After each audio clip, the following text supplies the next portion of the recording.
ଆଜ୍ଞା ଆମେ ଫୁଲ ତୋଡ଼ା ଠାରୁ ଫୁଲ ତୋଡ଼ା ଦବା ଲୋକଟା ବଡ଼ ଚମତ୍କାର ହେଇଥିଲେ। ଲୋକମାନେ ଆପଣଙ୍କୁ ଚାହିଁଛନ୍ତି ସମ୍ଭାଳି ଦିଅନ୍ତୁ ଭାଷଣ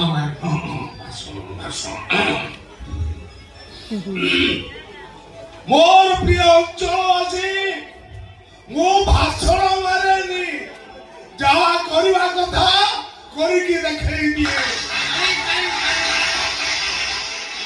ଏ ଅଞ୍ଚଳର ମହିଳାମାନଙ୍କୁ ସମ୍ମାନ ଦବ ସେମାନଙ୍କ ମାନ ଇଜ୍ଜତକୁ ରକ୍ଷା କରିବ ମୋର ପ୍ରଥମ କର୍ତ୍ତବ୍ୟ।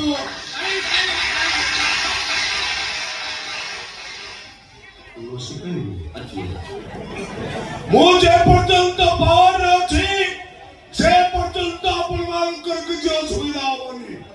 ମୁଁ ପାହାଡ଼ ପରି ଆପଣଙ୍କ ସାମ୍ନାରେ ପଛରେ ଅଛି। ମୁଁ ଆପଣମାନଙ୍କ ପଛରେ ଅଛି।